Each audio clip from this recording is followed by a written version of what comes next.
Okay, welcome to part two. Left off yesterday with the first time I injected drugs, heroin to be specific. Um, so I'm 18. I'm 18 now. Not right now, but in this point in the story, I'm 18. Um, I continue to shoot up, and uh, mostly Roxy 30s at this point, but um, black tar heroin as well as powdered heroin. I was shooting these things up, and at this point in my life, my family's starting to they've noticed obviously, but they're really starting to crack down on me, and I get sent to rehab for the first time. So my first experience with rehab was somewhere here in South Carolina. I can't remember where it was, but I was only there for 7 days. Really, it was a detox center, and um, I was there for 7 days. I signed myself out on the fourth day there, and they held me for 3 more days. Like, I didn't want to be there. I didn't want help at this point in my life. And looking back, I really should have just came out of that detox center and just gone to college. That's what I should have done. But I'm an addict, so I chose the wrong choice. I continued to the first day out, actually got home and went to meet up with James Franco, who is that's the alias of my drug buddy, and got high that same day I got out of my first rehab. Also, this is just a broad storyline. I'll get into specific stories as I put out more videos. I'll put out stories. So I'm 18 and I'm still getting high. I remember I went to hang out with a different buddy of mine, and we were drinking, all of us, and it was towards the end of the night that everyone was tired, and I was dropping off two of my friends. I dropped off my first buddy, then dropped off my second buddy, and I don't remember anything after that except waking up in an ambulance.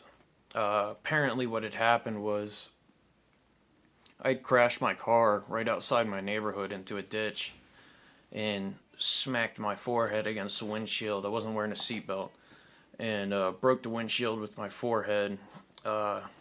Still got a smiley face scar right there. But yeah,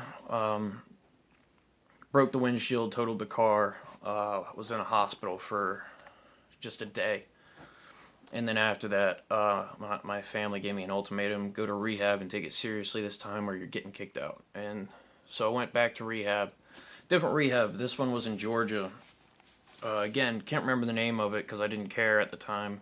Uh, but I completed this one. I was there for the full 2 weeks, which with the do 2 weeks. I should have went to a program after that, a long-term program, but wasn't thinking. I'm an addict, so uh, I had a court date for the DUI that I got, and I ended up doing pre-trial intervention and failed my first drug test on this.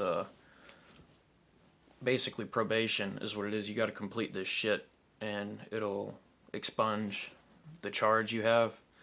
And I failed my first drug test, and I was scared to go to jail, so I actually did get clean and completed PTI.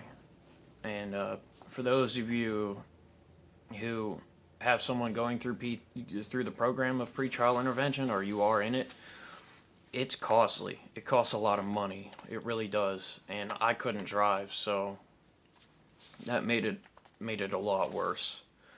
So yeah, I got clean and completed my PTI, and started working at a hotel here in Myrtle Beach until I was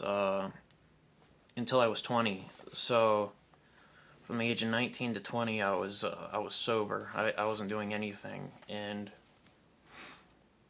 I forgot. After I completed pretrial intervention, I started dating a girl, and by the time I was 19, we were engaged, and uh, yeah, it was a really good time in my life. 19 and 20 years old was the best time of my life so far. Wasn't using. I had a wonderful girlfriend. I had a job, and I was looking into the military, the Marine Corps, and so I enlisted. I took the oath and everything, and was in the delayed entry program. Then an old friend came around that I hadn't seen in a while, and I went to his birthday party, and like a moron, I ended up taking Molly, and this was a week before I was gonna be shipped to Paris Island. So I take this Molly, and I'm freaking out, but little did I know they don't drug test you immediately upon getting to Paris Island. I don't know how they do it over in Cali, but here it's like a couple days before they drug test you, and then it takes a few weeks for that to get back. But long story short, after they kept us up for 2 days, I'll talk about stories, my boot camp stories, but I failed. Like I flunked out of boot camp. I'm not gonna lie. Um, Flunked out in the first week because of the drug test, and I said it takes a few weeks to come back, but I admitted to doing the drugs because I was up for 3 days at this point to keep you awake, and before they drug test you, they give you this long speech about how their drug tests are like space age technology bullshit. Like, we can see back 35 years in your patent. I'm exaggerating, but they made it sound like I was gonna get fucking caught, when really, if I'd kept my mouth shut, I'd be in a much better spot in life right now because I would have kept up with that shit.